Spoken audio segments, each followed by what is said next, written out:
नमस्ते, मैं Umesh Chandra Ajmera, president ABVP JNU. जैसा कि आप सभी को पता, 2019 जो लास्ट जेएनयू इलेक्शन हुआ था, वो इलेक्शन का भी कोई ऑफिशियली रिकॉग्निशन नहीं है। फिर भी उसके बावजूद भी कुछ कम्युनिस्ट जो है कैंपस का अपने आप जेएनयू प्रेसिडेंट बोल के डपली बजाते हैं और वेस्ट बंगाल जाके इलेक्शन भी लड़के आते हैं। वहाँ पे जब इलेक्शन जीतते नहीं, हार जाते हैं, फिर वापस कैंपस आके उन्हीं का तानाशाही चलाने का पूरा प्रयास करते हैं। तो ये पिछले 4 से 5 साल ये जेएनयू नाम पे डपली बजाने के अलावा कम्युनिस्ट जो है कैंपस में कुछ काम कंस्ट्रक्टिव काम नहीं किया है। अभी ये 4 साल कोविड कार्यकाल में एबीवीपी जो है जेएनयू स्टूडेंट्स के लेके और जेएनयू के बाहर ये बस्ती यहाँ पे भी सेवा करते हुए सेवा किया है, पूरा सभी को देश के लिए कोविड कार्यकाल में संघर्ष करते हुए काम किया है।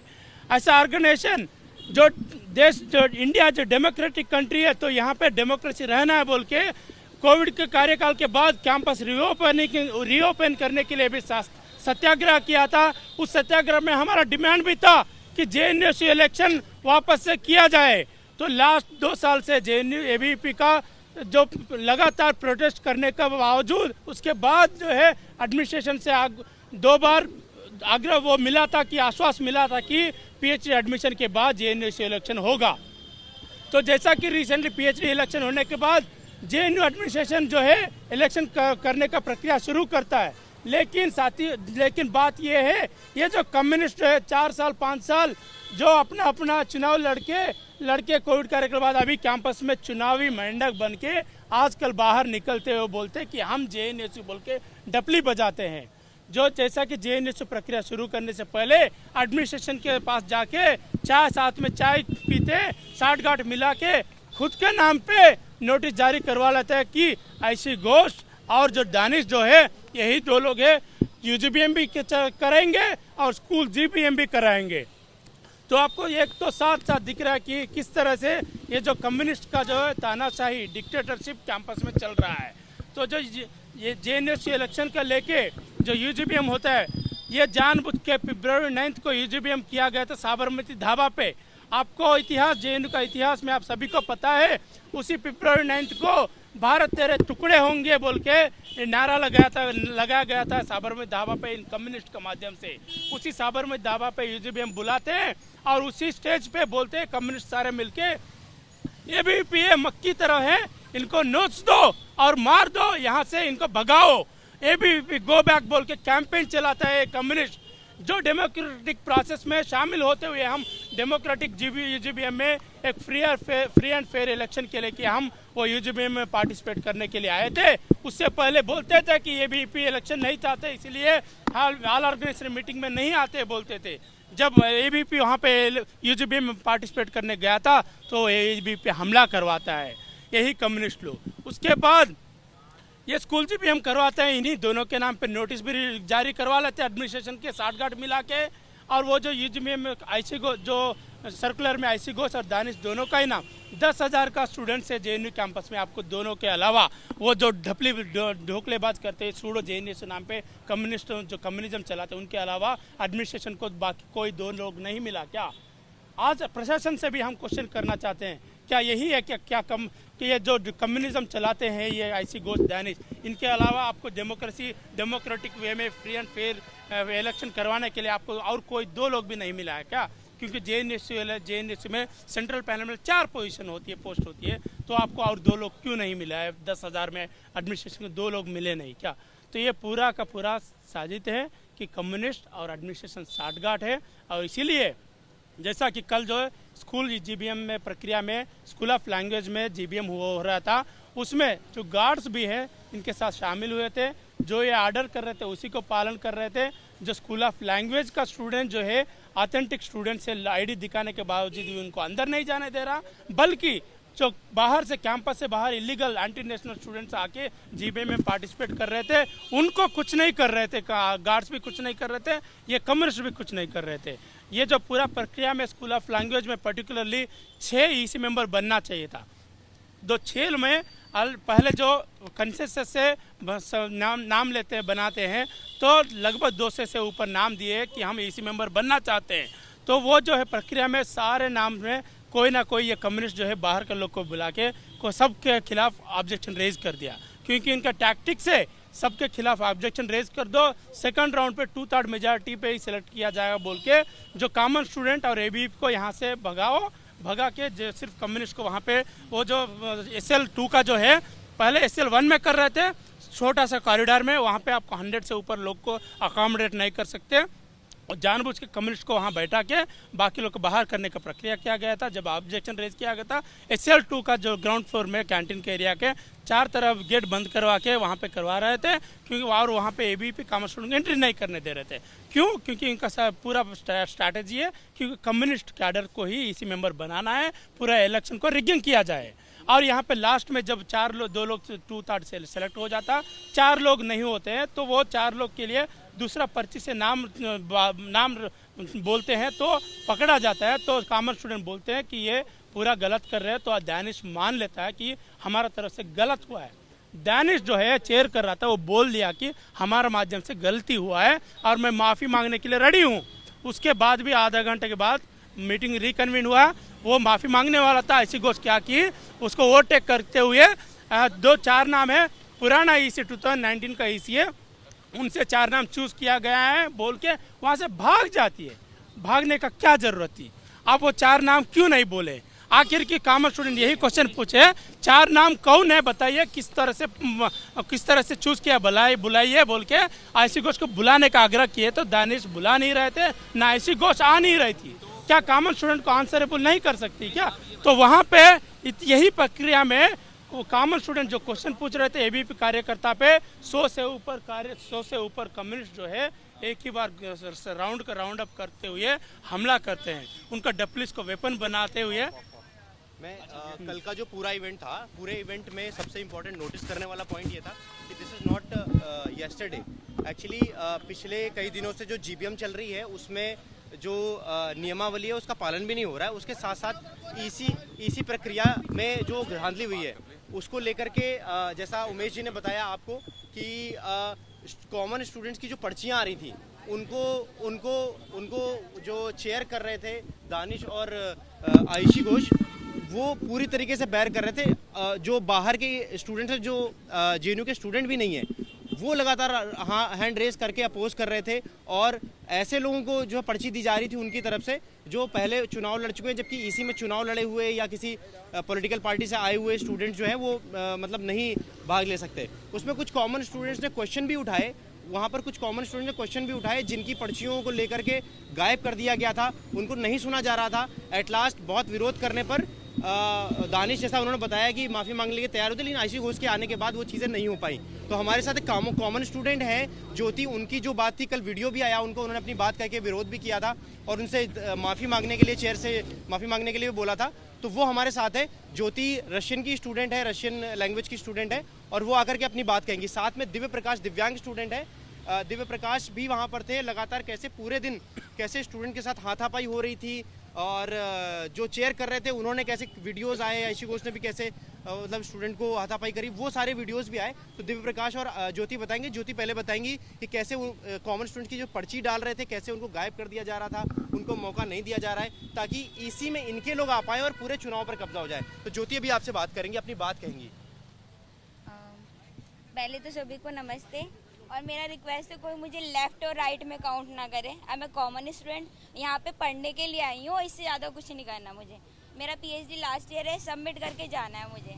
और कल मैंने ईसी के लिए कंटेस्ट किया था और मैंने अपना नाम दिया। मुझे लगा था नॉन बायस होगा क्योंकि ये लॉजिकली उनके लिए होना चाहिए जो किसी पार्टी से बिलोंग नहीं करते, न्यूट्रल स्टूडेंट। तो मुझे लगा मैं न्यूट्रल हूँ तो आई विल बी काउंटेड, मगर यहाँ पे तो पार्टी एफिलिएशन चाहिए था, इसीलिए वो पहले से उन्होंने अपने लोगों के नाम दे रखे थे और उस आईसी ने बकायदा अपने लोगों के नाम टॉप पे लिखे। और जब फिर क्या बोला कि जब 200 से ऊपर नाम आ रहे, 6 लोग आपको काउंट करने, सी सेड कि पहले तो वोट आउट होगा कि कौन सिलेक्टेड है कौन नहीं, पहले पूछा जाएगा कि अपोज कौन कर रहा है। पहले वो ड्रामा चला, उसके बाद उसने क्या किया कि अपने लोगों के नाम तो ऑलरेडी उसने स्मार्टली लिख रखे थे और मेरा नाम उसने लास्ट में लिखा था।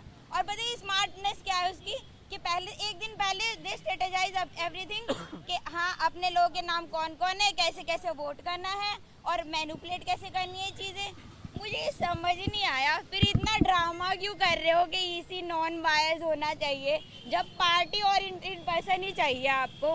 मतलब इतना ड्रामा हुआ है, पीछे से पर्चियाँ चल रही। एक बंदा था दानिश, मुझे नहीं पता क्या पोजीशन है उनकी, वो क्यों बैठे थे। आई क्वेश्चन हिम कि आप क्यों बैठे हैं यहाँ पे। मतलब सब पार्टी के ही लोग चूज करेंगे कि आगे ईसी कौन बनेगा जो अच्छे से इलेक्शन करवाए, जिसमें कुछ भी गलत ना हो, सब अनबायस्ड हो।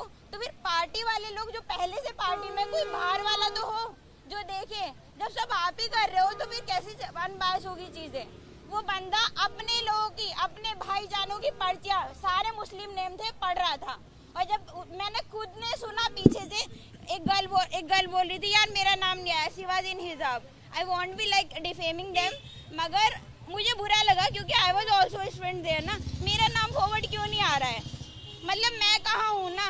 अब मुझे क्यों, मैंने आईसी को बोला आप अल्फाबेटिकली करो या सारे बच्चों की चिट डालो और ऐसे ही उठा लो 6 बच्चों की चिट, अब मत करवाओ वोटिंग, कुछ मत कराओ। पर फिर भी बंदी ने अपने नाम ऊपर रखे, उन लोगों को सिलेक्ट किया और मुझे तो मेरा नाम भी अनाउंस नहीं हुआ। सुबह 10 बजे से रात को 1 बजे तक मैं वहाँ पे थी, सिर्फ ये वेट कर रही थी काश मेरा नाम एक बार भूल जाए। और सबसे बुरी बात ये, कल मेरा एग्जाम था और मैंने इस पूरे ड्रामे के लिए एक एग्जाम छोड़ा। मुझे लगा था ये मेरा लास्ट चांस है। जेएनयू में इलेक्शन कराना एक बहुत बड़ी चीज़ है और अगर आप ऐसा कुछ करते हो you will be having certificate, you will be getting recognition कि हाँ यू डिड समथिंग, लीडरशिप वाला कुछ काम किया है आपने। बट चांस तो तब मिलेगा ना जब आप लेफ्ट वाले होगे या राइट वाले होगे। मेरा तो कोई एफिलिएशन नहीं है, कौन सुनेगा। राइट वालों को तो कोई पूछ ही नहीं रहा था वहाँ पे, अगर होता भी तो वैसे भी नहीं पूछते क्योंकि सारी चल तो लेफ्ट वालों की रही थी। मतलब पर्चियाँ आ रही है एक दिन पहले फिक्स है, ऊपर वही नाम लिखे जा रहे हैं। आप क्या कर रहे हो। अगर आपको नॉन बायस सिलेक्शन करना है तो पर्चियाँ बनाओ, रैंडमली सिलेक्ट करो। एक बंदा जो अपनी पार्टी का नाम लिखना चाहता है वही अपने नाम टॉप पे लिखेगा ना, दूसरों के नाम क्यों लिखेगा। मतलब सब कुछ इलॉजिकल। उसके बावजूद ना ग्रुप में मैंने अपनी बात लिखी मेरे हॉस्टल ग्रुप में कि क्या क्या हुआ, फिर भी लेफ्टी लड़कियां उल्टा मुझे ही अटैक कर रही हैं। मतलब आपको कोई सिंपैथी नहीं है। I am feeling emotional, harassed और अनसेटिस्फाइड। मगर लोगों को कुछ नहीं पड़ी, सबको अपना अपना कहना है। मतलब कॉमन स्टूडेंट की जगह नहीं है। You have to be left, you have to be right. मतलब I am seriously unsatisfied, highly unsatisfied. ये इलेक्शन बिल्कुल सही नहीं हो रहा है और मुझे नहीं लगता अगर ऐसा ही हो रहा है और आप मतलब वोट आउट करते हो समझ आता है। वैसे क्या होता है, एक बंदा भी अगर ऑब्जेक्ट करता है तो वो ईसी नहीं हो सकता क्योंकि ईसी का मतलब है इलेक्शन करवाना। अगर वो किसी पार्टी का बंदा है तो वो कैसे सही इलेक्शन कराएगा। और जब आप वोटिंग कर रहे हो, वोटिंग में आपके लोग सारे ढपली वाले बैठे हुए हैं, तो भाई आप कैसे सही, वो सब वोट वो अपने लोगों के लिए कर रहे हैं। तो ईसी नॉन बायस कैसे हुआ, कैसे हुआ नॉन बायस ना। क्या प्रोसीजर है, सही प्रोसीजर क्या है ना, व्हाट डिड एडमिनिस्ट्रेशन। मतलब आप देख सकते हो जिस तरह से डेमोक्रेसी का हत्या किया जाता है। अभी वही स्कूल का जो स्कूल ऑफ लैंग्वेज है, स्कूल ऑफ लैंग्वेज का छात्र है दिव्यांग। नमस्ते सभी को। नमस्ते सभी को। मैं एसएल का छात्र हूँ और सबसे पहले ये लोग मीटिंग बुलाते हैं 2 बजे। 2 बजे मैं गया और वहाँ पे मैंने अपना नाम डाला ईसी में, ठीक है। ईसी में मैंने नाम डाला। चूँकि एसएल 1 में इतनी भीड़ हो चुकी थी जहाँ मुझे बैठने की जगह नहीं दी गई। मैं एक दिव्यांग छात्र हूँ, मुझे बैठने में दिक्कत होता है और मुझे जो है वह बैठने की जगह नहीं दी गई। मैं जब बोला आईसी दीदी को, मैंने बोला, आईसी घोष प्रेसिडेंट है, उनको मैंने बोला कि आप मुझे जगह दो। लगभग 1 से 1.5 घंटे के बाद वो मुझे बोलती है कि ठीक है, हम जो है वो कहीं दूसरे जगह कंडक्ट करवाएंगे इसको। उसके बाद धीरे धीरे 1-1.5 घंटे बाद जो वो SL2 में करवाती है, SL2 में करवाती है और वहाँ पे जो है वो 2 घंटे 1 घंटे वेट करने के बाद वो फिर जो है इलेक्शन का वो जो ईसी जो इलेक्ट होता है वो जो है 1-1.5 घंटे बाद ये होता है। और 1-1.5 घंटे के बाद होने के बाद ये लोग करते क्या है कि हमारा जो ये टाइम जो है धीरे धीरे बीतता जाता है। टाइम बीते जाता है, कॉमन स्टूडेंट वहाँ से हटते जाते हैं। मैं भी एक कॉमन स्टूडेंट हूँ, मैं किसी पार्टी से नहीं बिलोंग करता हूँ, ना लेफ्ट ना राइट, मैं कहीं से बिलोंग नहीं कर रहा हूँ, ठीक है। और उसके बाद ये लोग करते क्या है, कॉमन स्टूडेंट जैसे जैसे हटते हैं वहाँ एक्टिविस्ट आते हैं और अपने एक्टिविस्ट को मेरा पर्चे पर से नाम हटा दिया गया। मैंने आईसी दीदी को बोला कि दीदी मुझे इलेक्शन कमीशन में खड़ा होना था, दीदी सुनती नहीं है। एक तो सबसे पहले मैं बोला कि मैं दिव्यांग छात्र हूँ, मुझे बैठने दिया जाए। वो एक लड़की थी, उसका मुझे नाम नहीं पता है, वो मुझे धक्का देती है और बोलती है कि तुम कौन होते हो उससे ऐसे बात करने के लिए। मैंने अपना अधिकार मांगा, मैं एक दिव्यांग छात्र हूँ, मुझे जो है वो इस तरह से हरास किया गया। उसके बाद मैं 9:30 बजे इमोशनल हुआ और तब मैं अपने रूम पे जा कर के फिर सोचा कि भाई ये लोग इनका कोई जो है वो, और ये बहुत गलत हो रहा है। ये जेएनयू में एक तरह से इलेक्शन जो करवा रहे हैं ये लोग अपने फेवर में करवा रहे हैं, अपने एक्टिविस्ट को ला रहे हैं, चाहे वो लेफ्ट हो चाहे वो राइट हो। मैं किसी से बिलोंग नहीं करता हूँ, मैं किसी पार्टी से मैं बिलोंग नहीं कर रहा हूँ। और एक वही जो स्कूल ऑफ लैंग्वेज है, जो स्कूल ऑफ लैंग्वेज है उसी स्कूल का एबीवीपी का अध्यक्ष है दिव्या सूर्यवंशी जी। इनका एक बार बात। सभी को नमस्ते, मैं Divya Suryavanshi, ABVP school of languages की प्रेसिडेंट। कल जो भी स्कूल ऑफ लैंग्वेजेस में हुआ वो पूरी तरह से अनडेमोक्रेटिक था। अगर इलेक्शंस जेएनयू में हो रहे हैं, जेएनयू काफ़ी फेयरनेस के लिए जाना जाता है। इलेक्शंस एक फेस्ट होता है जेएनयू में स्टूडेंट्स के लिए, और उस इलेक्शन को यहाँ पे डिक्टेटरशिप की तरह ऐसे वन वे गोइंग चल रहा है ये इलेक्शंस। यहाँ पे एडमिनिस्ट्रेशन का सपोर्ट पूरा लेफ्ट के साथ है। ईसी का जो सिलेक्शन हो रहा है, ईसी के सिलेक्शन में हमेशा न्यूट्रल चीज़ें होती है। तो जो चेयर कर रहे हैं आयशी घोष और दानिश, वो खुद प्रॉपर लेफ्ट के कैडर्स हैं और वो लोग इलेक्शंस करवा रहे हैं। तो आप देख सकते हैं यहाँ पे। और कल का जो जीबीएम था 10 बजे से स्टार्ट होने वाला था, 6 बजे स्टार्ट हुआ है। ये लोगों के पास प्लेस नहीं थी, ये लोगों का प्लेस डिसाइडेड नहीं था कि इलेक्शंस जीबीएम कहाँ पे होना है। तो मैनेजमेंट आप देख रहे हैं कि जो लेफ्ट जेएनयू एसयू में बैठा हुआ है 2019 से, वो एक जीबीएम कराने के लिए भी, एक सक्सेसफुल जीबीएम कराने के भी लायक नहीं है। तो ये स्टूडेंट्स के लिए ये अलग अलग स्कूल्स में अलग अलग जीबीएम हो रहे हैं। जेएनयू का जब जीबीएम होगा तो ये जब एक स्कूल के जीबीएम कराने के लायक नहीं है तो ये पूरा जेएनयू संभालने के लायक कैसे हो सकता है। सीधा आयरनी कि 2019 से 5 साल से ये लोग जेएनयू एसयू में बैठे हुए हैं। स्टूडेंट्स के लिए ये लोगों ने एक काम नहीं किया है। जीबीएम से पहले कन्वीनर रिपोर्ट ये लोगों को दिखानी होती है, जो एक्स काउंसलर्स होते हैं उनकी रिपोर्ट ये लोगों को दिखानी होती है कि what you have done in the past for the students और फॉर द जेएनयू। बट ये लोगों ने कल कन्वीनर रिपोर्ट भी नहीं शो की, क्योंकि ये लोगों ने कुछ किया नहीं है स्टूडेंट्स के साथ। कोविड में जब स्टूडेंट को यहाँ पे सबसे ज़्यादा जेएनयू एसयू की ज़रूरत थी, जेएनयू एसयू के प्रेसिडेंट की ज़रूरत थी, तब कोविड में जाके वेस्ट बंगाल में आयशी घोष इलेक्शंस लड़ती है। स्टूडेंट्स यहाँ पे क्या कर रहे हैं, they don't care about what students are doing here, they are getting facilities और नॉट। तो ये जो इलेक्शंस है और फिर उसके बाद ये लोग फॉल्स नैरेटिव फैलाने के लिए हमेशा से आगे रहते हैं। तो ये हमेशा यही बोलते हैं कि एबीवीपी इलेक्शंस नहीं चाहता है, इसीलिए ऐसा केओस कर रहा है। We want election, we want JNU SU, but in a fair manner. यहाँ पे कुछ भी चीज़ अनडेमोक्रेटिक अगर होगी तो एबीवीपी हमेशा से उसके अगेंस्ट में रहेगा। स्टूडेंट्स, कॉमन स्टूडेंट्स जो यहाँ पे है, और जिस तरह से इलेक्शंस होते थे जेएनयू में उसी तरह से इलेक्शंस होने चाहिए हैं। यहाँ पे डिक्टेटरशिप नहीं चलेगी। फ्रीडम के नाम पे, फेमिनिज्म के नाम पे यहाँ पे जो चीज़ें करते हैं ये लोग, वो टोटली अनफेयर है। स्टूडेंट्स अगर यहाँ पे इलेक्शंस करवा रहे हैं, करना चाहते हैं, होने देना चाहते हैं, तो यहाँ पे इलेक्शंस पूरे प्रॉपर तरीके से होंगे। इस तरह से गलत तरीके से इलेक्शंस नहीं होंगे। ये जो वीडियोस जो वायरल हो रहे हैं वो कॉमन स्टूडेंट्स, एसएल के स्टूडेंट्स और लेफ्ट के बीच का विवाद है। लेफ्ट क्योंकि जीबीएम कराने में अनसक्सेसफुल हुआ, इसीलिए 10 बजे से जीबीएम स्टार्ट होने वाला था, शाम के 6 बजे से स्टार्ट हुआ है, रात में 1-2 बजे तक चल रहा है। जिस तरह से ज्योति ने बताया कि वो भी फ्रस्ट्रेट हो गई थी, उसने एग्जाम छोड़ा। ऐसे बहुत सारे स्टूडेंट्स थे जिन्होंने अपनी क्लास छोड़ा, जिन्होंने अपने एग्जाम्स छोड़े जीबीएम के लिए। लेकिन ये जो मैनेजमेंट इन लोगों का नहीं है, उसके वजह से ये विवाद हुआ। जो अनफेयर तरीके से जो इलेक्शन ईसीज के लिए सिलेक्शन ये लोग कर रहे थे, अपने 5 नाम ये लोगों ने स्टार्टिंग में ही दे दिए। यहाँ पे चिट अगर कोई कॉमन स्टूडेंट, कोई न्यूट्रल स्टूडेंट अगर ये लोगों को जाके दे रहा है तो वो चिट फाड़ के फेंक दे रहे हैं। तो इस तरह से, इस अनफेयर तरीके से अगर इलेक्शंस होगा तो कॉमन स्टूडेंट हमें फ्रस्ट्रेट होगा और उसी वजह से ये विवाद हुआ। जो चेयर कर रहे हैं लोग वही स्टूडेंट को धक्का दे रहे हैं, स्लैप कर दे रहे हैं, वहाँ पे थप्पड़ मार दे रहे हैं। तो इस तरह से बायस इलेक्शन नहीं चाहिए एक स्टूडेंट को। जेएनयू में पढ़ने वाला बीइंग अ जेएनयू स्टूडेंट हमेशा से वो एक फेयर इलेक्शंस चाहेगा और सिर्फ जेएनयू में ही नहीं हर जगह ये एक फेयरनेस होनी चाहिए इलेक्शंस में।